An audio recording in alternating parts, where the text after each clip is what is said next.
Welcome back. October 23rd. We're still here at the Edison and Ford estate. They're setting home. And I was just telling Paul, this is 13 acres. 1916, his friend Henry Ford purchased the 3.5-acre property next door.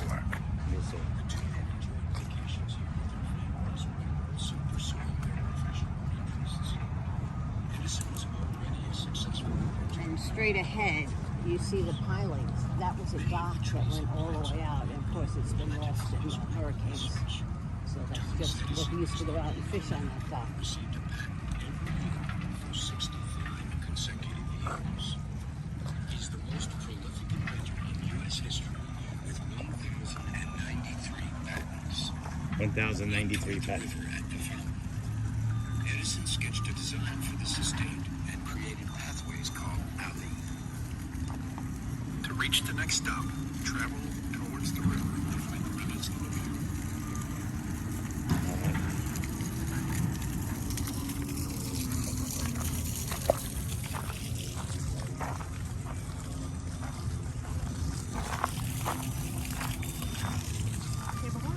as you can see.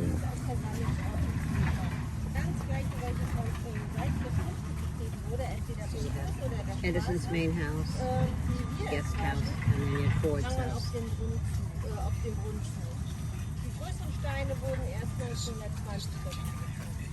Wow. And here's where we was. The museum was over here across the street. Right. And the laboratory. Right. And we're over here now. Right, and we're going to go over here, and that's Edison's lab.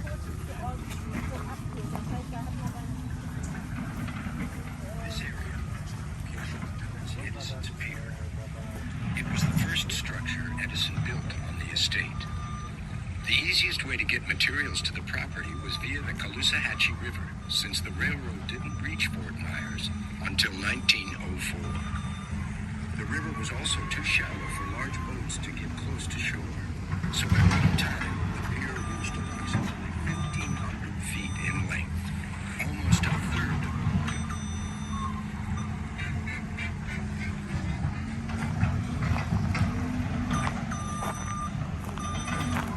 So that was the pier that he used to fish on. And this is called again? Here. The river. Caloosahatchee. The Caloosahatchee. Caloosahatchee River. Electrified the boathouse on the pier so it could recharge the launch. The Edison family loved to fish and spent many hours enjoying the waterways southwest of Europe. They were repairing the damage from the hurricane and putting more rocks in. Wow. Another nice banyan tree. Everything in Florida is so green. Oh, this is a rubber tree. Yep. No, it's a bank. Oh, that's a rubber tree. Yes. And the ficus family. From India.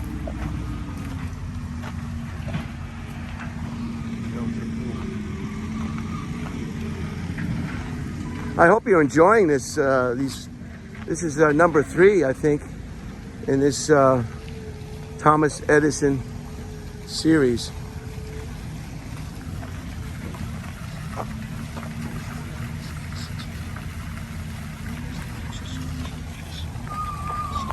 And this is his pool.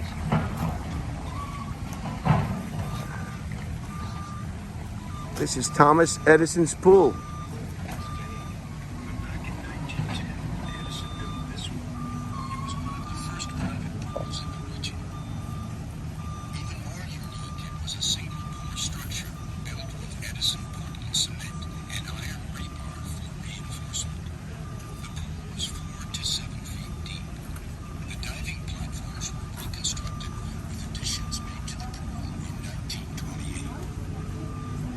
Not that long ago.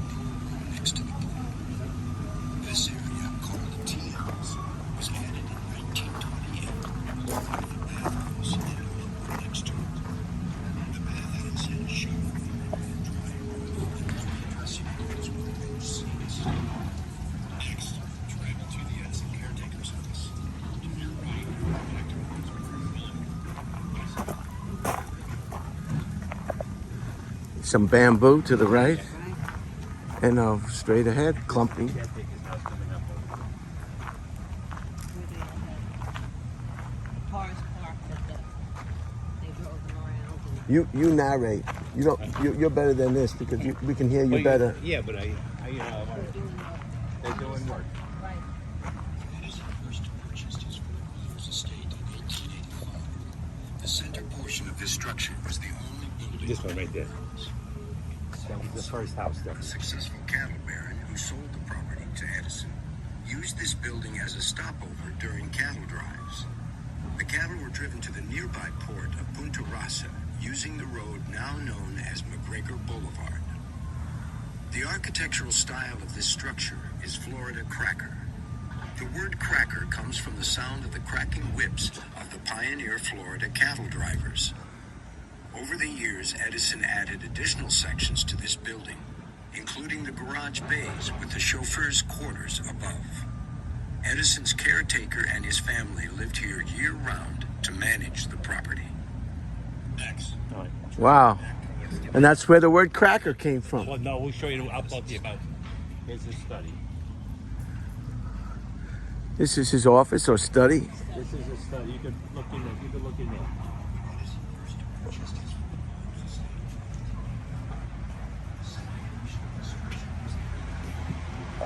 Wow. Samuel Summerlin, a successful cattle baron who sold the property to Edison, used this building as a stopover during cattle drives. The cattle were driven to the nearby port of Punta Rasa using the road now known as McGregor Boulevard. I thought I just heard that. There's his desk. Some albums. Typewriter in the back.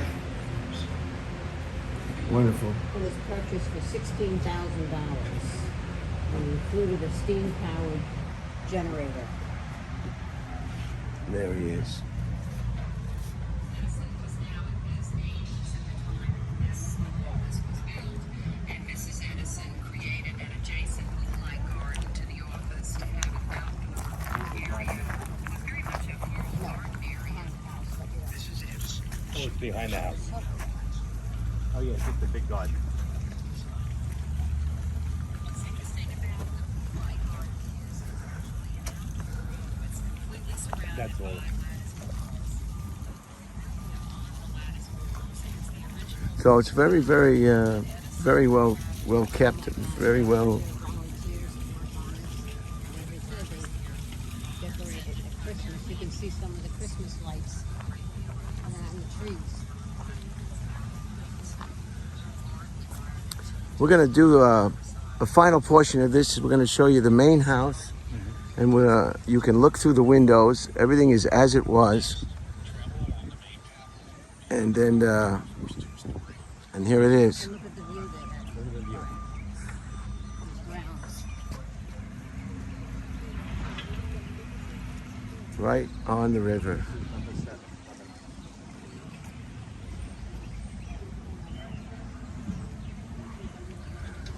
And look how big the windows are. They really made big windows.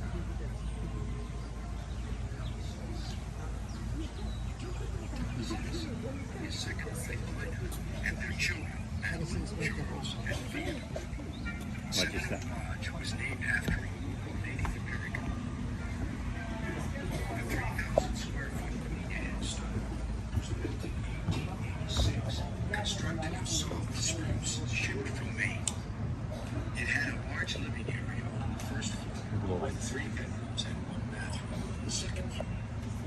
Indoor plumbing wasn't installed until 1890. The wicker porch furniture is original to the Edison family, just like the furnishings you'll see inside. To help us preserve the furniture, please do not touch it. And for your safety,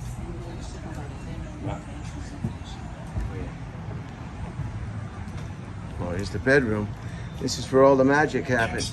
step to the porch of the home and find the library. No, that's in the house. Oh yeah. Okay. See the bathroom. Welcome to the main house of Seminole Lodge, winter home of Thomas Edison, his second wife library. That's the library. That's the bedroom to the side. This furniture, the wooden furniture is original. This is his little den.